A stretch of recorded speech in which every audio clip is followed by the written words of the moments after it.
God for the bless up. I thank God so I bless up. I pray God when I bless up. I bless up. I bless up. Bless up. Bless up. Bless up. Bless up. Bless up. Bless up. Bless up. Hello everyone and welcome to FANTLINE Messages of Life with Marvin FANT, and today's message is what is truth. Here's some random thoughts. Recently, the great LeBron James of the Los Angeles Lakers, he had, I guess he was in a moment of reflection, and he said that he now considers himself the GOAT, meaning the greatest of all time. GOAT, the greatest of all time. And now, keeping in mind, he really hadn't suffered any injuries. Now I think he turned 34 years old recently, which is, up in age in NBA, NFL, baseball years, so to speak. Now in regular life, he's still a young man, but in sports, he's getting up in age. But anyway, he like I said, he hadn't been injured, no significant injuries up until this point. He's been playing 16 years. But I find it ironic that when he made this statement, and soon after he made this statement, he got injured. He pulled a groin muscle. And he's been out for several games since then. And it made me think that when you make bold statements like that, sometimes your words can come back on you. And I know that can be, a coincidence thing. It's just, again, my random thoughts. But I want to give you another random thought. I remember, seeing a movie, the Titanic, and then seeing some research behind it, whereas the builder of the Titanic, he had stated that the Titanic was so indestructible that even God couldn't sink it. Now, those are some really, really strong words. That a person says something like that, you are really putting yourself out there. He said that even God couldn't sink it. Okay. So what happens when they go out on its first voyage, very first voyage? We all know what happened. And it was tragic, it was disaster, but he himself spoke doom upon that ship by saying that even God could not sink it. God is the creator of everything. So for him to say that God couldn't sink it, no. Sometimes when we open our mouths, we tend to do destruction amongst ourselves and those around us. So that's why, we have to really get our thought process going and really think about what we're about to say, because many times what we say can come right back on us. So segueing into today's topic, which is what is truth, and getting back to that gentleman who said that even God couldn't sink the Titanic. I'm sure in his mind, he was speaking truth. But what is truth? No doubt a lie is a lie. But what is truth? Is it me saying what's asked of me? Is it me conveying what's on my mind? Is it me speaking about something that I know of, but keeping it to myself? Is this truth? Is it about me saying nothing about something that I know of, and is that concealing truth? Because if it's about asking me what's on my mind, basically that's an opinion thing. You know, there's a basketball player, Jimmy Butler, in the NBA. Okay, he came under fire, being, quite controversial. He made statements about the team in the direction it was going, Minnesota Timberwolves, when he was with the Timberwolves before he got traded to Philadelphia. And he kept saying, I'm speaking the truth. I'm speaking the truth. But when it's all said and done, when you think about it, his truth was his opinion about what was going on with that organization. So, again, posing that question, is it truth or is it his opinion? See, that's what we have to factor in when being asked certain questions, and then when we say, "Well, I'm about telling the truth." Well, telling the truth in this situation, in this regard, was his opinion.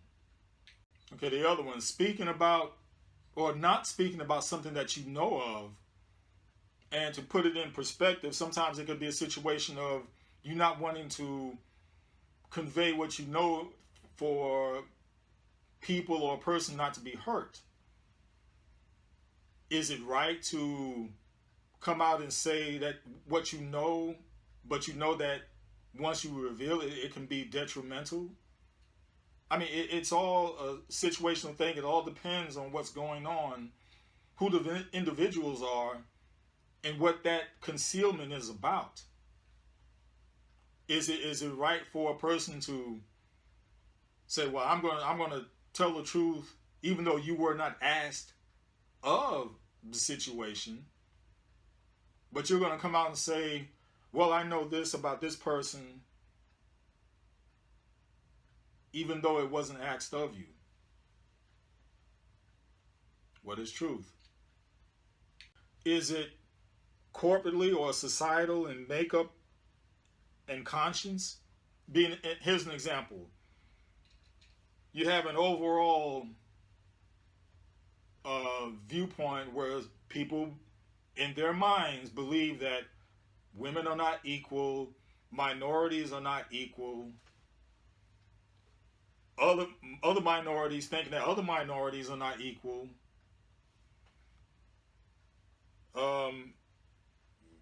You have some women feeling that women are inferior. I mean, it just runs rampant across the board. Again, is this truth? Is it fact? Or is it opinion? Things based on one's life as they've grown up. What is truth? Is it factually scientific? Because science says certain animals are millions of years old, but God says Adam named the animals. Science says that animals, again, are millions of years old, but going by Bible statistics, we're talking thousands of years and not millions. What is truth? Is a lie or truth necessary in life and death situations? There have been many situations where when a person who face a situation of death, possible death, that they did not or could not conceal truth in order to survive. Now, I know I'm going into another situation here by saying that, but would it be right in that situation in order to spare your life, to speak truth? What is truth? Or is truth based on the principles of God and the written word in the Bible?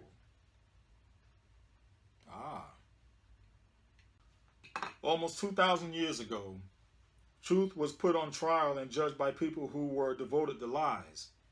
In fact, truth faced 6 trials in less than one full day, 3 of which were religious and 3 that were legal. In the end, few people involved in those events could answer the question, what is truth? After being arrested, the truth was first led to a man named Annas, a corrupt former high priest of the Jews. Annas broke numerous Jewish laws during the trial, including holding the trial in his house, trying to induce self-accusations against the defendant, and striking the defendant, who had been convicted of nothing at the time. After Annas, the truth was led to the reigning high priest, Caiaphas, who happened to be Annas' son-in-law. Before Caiaphas and the Jewish Sanhedrin, many false witnesses came forward to speak against the truth. Yet nothing could be proved, and no evidence of wrongdoing could be found. Caiaphas broke no fewer than 7 laws while trying to convict the truth. Now, who is the truth? Jesus. 1. The trial was held in secret. 2. It was carried out at night. 3. It involved bribery.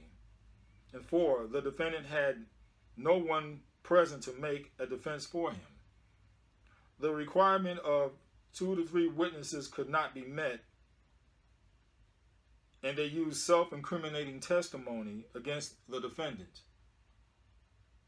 They carried out the death penalty against the defendant the same day, and all these actions were prohibited by Jewish law. Regardless, Caiaphas declared the truth guilty because the truth, being Jesus, claimed to be God in the flesh, something Caiaphas called blasphemy. When morning came, the 3rd trial of the truth took place, with the result that the Jewish Sanhedrin pronounced the truth should die. However, the Jewish council had no legal right to carry out the death penalty, so they were forced to bring the truth to the Roman governor at the time, a man named Pontius Pilate.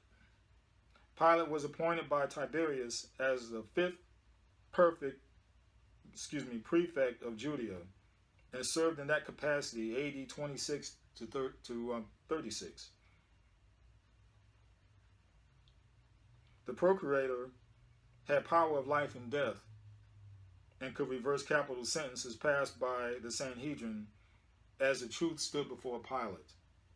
More lies were brought against him. His enemies said, "We found this man misleading our nation and forbidding to pay taxes to Caesar, and saying that he himself is Christ, a king."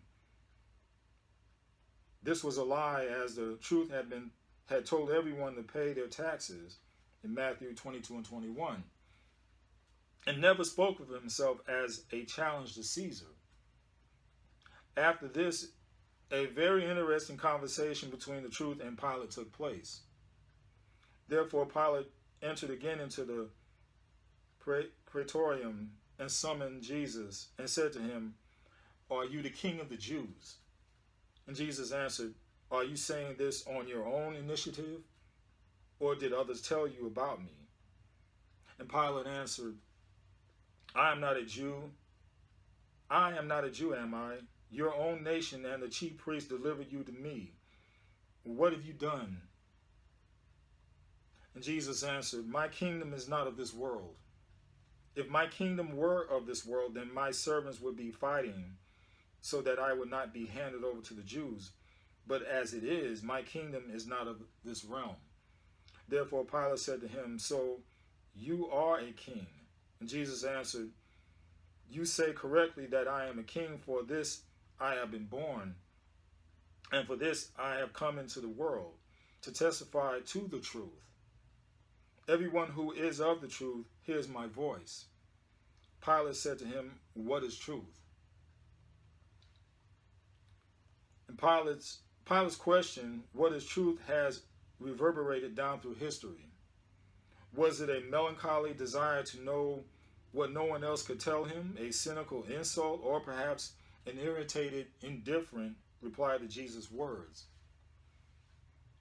In a postmodern world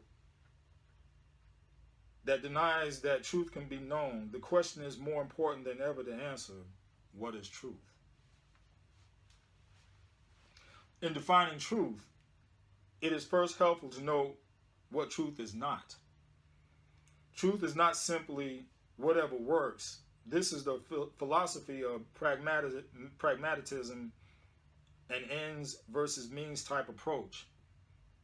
In reality, lies can appear to work, but they are still lies and not the truth. Truth is not simply what is coherent or understandable.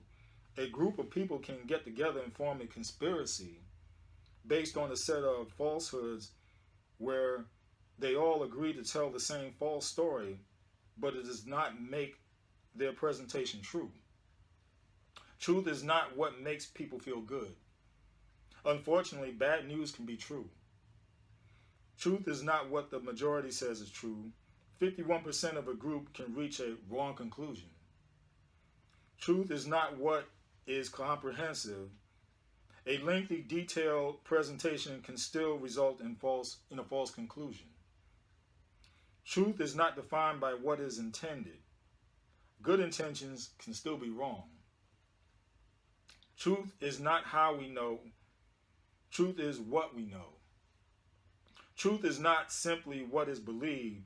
A lie believed is still a lie. Truth is not what is publicly proved. A truth can be privately known, for example, the location of buried treasure. The Greek word for truth is aletheia, which literally means to unhide or hiding nothing. It conveys the thought that truth is always there, always open and available for all to see, with nothing being hidden or obscured. The Hebrew word for truth is emet, which means firmness, constancy, and duration. Such a definition implies an everlasting substance and something that can be relied upon. From a philosophical perspective, there are three simple ways to define truth. 1. Truth is that which corresponds to reality. 2. Truth is that which matches its object. And 3. Truth is simply telling it like it is. First, truth corresponds to reality, or what is it is real. Truth is also correspondent in nature. In other words, it matches its object and is known by its referent. For example, a teacher facing a class may say, now the only exit to this room is on the right. For the class that may be facing the teacher, the exit door may be to their left. But it's absolutely true that the door for the professor is on the right. Truth also matches its object. It may be absolutely true that a certain person may need so many milligrams of a certain medication, but another person may need less or more of the same medication to produce the desired effect. This is not relative truth, but just an example of how truth must match its object. It would be wrong and potentially dangerous for a patient to request that their doctor give them an inappropriate amount of a particular medication, or to say that any medicine for their specific ailment would do. In short, truth is simply telling it like it is. It is the way things really are, and any other viewpoint is wrong. A foundational principle of philosophy is being able to discern between truth and error. Or, as Thomas Aquinas observed, it is the task of the philosopher to make distinctions. To end this, I'm going to put this real nice and simple and package it up neatly. When it comes to us personally, whatever we say and do, if anything is the opposite of what you know is true, then it's a lie. Simple as that. Well, that concludes this message. I hope that it's edified you and blessed you. And I hope that you can be a blessing to someone else as you move forward in the coming week. If you liked it on Facebook, please give me a like. If you liked it on YouTube, give me a thumbs up. And please tell others about it. And if you feel the need, make a comment. And once again, thank you for watching and or listening. Peace. Keep it on the low. God opened up a couple doors. Now I'm way more better than before. Bless up. He'll take it to another level. When all your friends say lucky, you don't want to tell them, babe, they thought you did it on your own.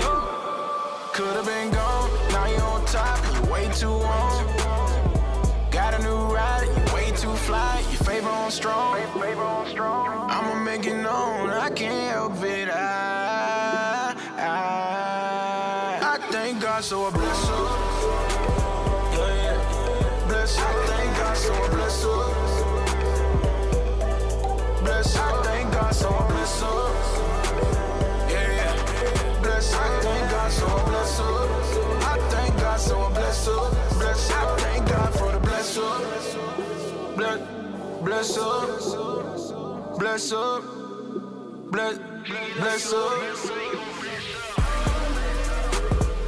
Used to label me a mess up, but God kept giving me the bless up. Bless her. Enemy come and try to test ya, but ain't no sweat, no pressure. You moving too fast, can't catch up.